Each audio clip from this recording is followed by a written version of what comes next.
Tesla's Model Y is here. A lot of the videos that are out right now and a lot of the discussions are based around, should I buy a new Model Y or a new Model X? The prices are very different between these two cars. A new X starts at $85,000, a new Y starts at $53,000. Now, I think it's much more important to discuss a used Model X versus a new Model Y.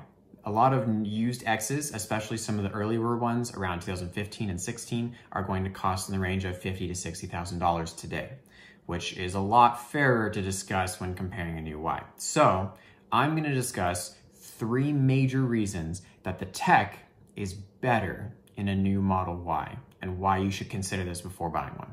First, charging times. This is possibly the most important. If you are going to go for a road trip and you are driving and you run out of the range in your battery, you will need to stop and charge your car. The older Model X's, for the sake of this video, we're going to stay between 2015 and 2017 because these are the ones most likely to be in the $50,000 to $60,000 range. These cars used to take a longer time to supercharge. The technology was older, the batteries were not able to handle as much current flowing into them at once. And so, to fully charge, you would need about 45 minutes to 75 minutes in the car. A newer Model Y today only takes about 15 to 20 minutes to supercharge before you're ready to go. Now, that's a big difference. Of course, the cars come with a lot of other fun things that can entertain you in them while you're charging, but if you're somebody that travels often, that's something that you need to consider. Number 2, the media control unit. The media control unit in the X and the Y is the computer that basically controls the car. And that's that huge center screen console that everybody knows Tesla for. The X has an older media control unit, and because it's older, it has a slower graphics card, it has a slower processor, and unfortunately, it will make the screen lag a little bit, but it also means that it's not able to run as many software features as the newer control units can. So, if you're getting a used Model X, you might not be able to use Netflix, YouTube, any of the video games, and a number of other software features that are up and coming and eventually going to be released that Tesla has sneak peeked. Also along the lines of video games, but other entertainment factors that will be really nice. Tesla recently released Spotify that works just fine. In the future, they're talking about releasing a few other apps that you can use if you're stopping charging, if you're driving and on the way, kind of like how their new karaoke is out. These features require a lot more processing power to use. And so your X might not be able to handle that because of the older tech. This is something that, especially if you have kids, you're probably going to be really stoked to have some video games in the car, probably going to be stoked to have the karaoke. These are things to consider. Number 3, and now this is probably the most exciting reason, features. We're talking hardware features. Everybody by now has probably heard of Tesla's Sentry Mode. Tesla's very famous for this security mode that they released as a free update to all cars that had the hardware to handle it about a year ago. When they released it, all the cars that could handle it, being any newer Model 3s and any current Model Ys and current S and X, those cars were activated so that the cameras on the car were able to record whenever the car was parked or whenever it was driving. They were able to record, store that footage on a hard drive, and then you could pull that footage whenever you want, hard drive or flash drive. Now, the older Model X's, unfortunately, did not have the fast enough computer to be able to record.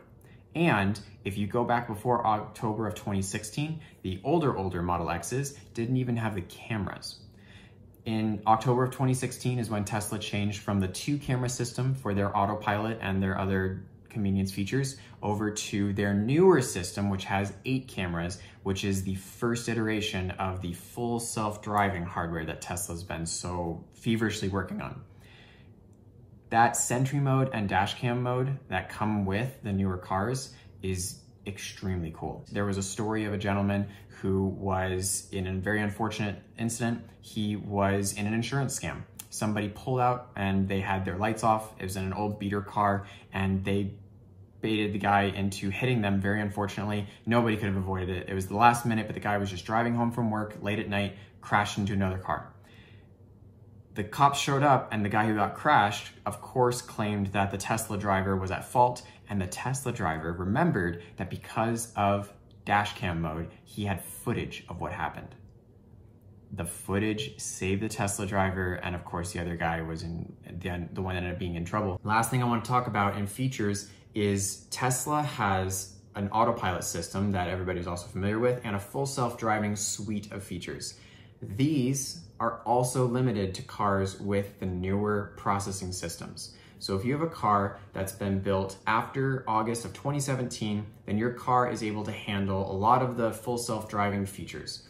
If your car is built after April of 2019, then you have a car, Model 3, S, X, or Y, that is able to handle all of the most advanced features, including Smart Summon, where the car will come and find you in a parking lot on its own, and eventually Smart Park, which is the next feature that Tesla's working on releasing, which will be in a software update soon, and eventually the robo-taxi mode and complete autonomous driving. Tesla's working very hard to get to a point where you'll be able to get into the backseat of your car, give your car a voice command and say, drive me to the store. And it'll know your favorite store and it will drive you from point A to point B with you doing nothing. You get to sit in the back and snooze if you want. Now, we are some regulations away from that and probably some time before that's finished being fully developed, but all the current cars will be able to handle that.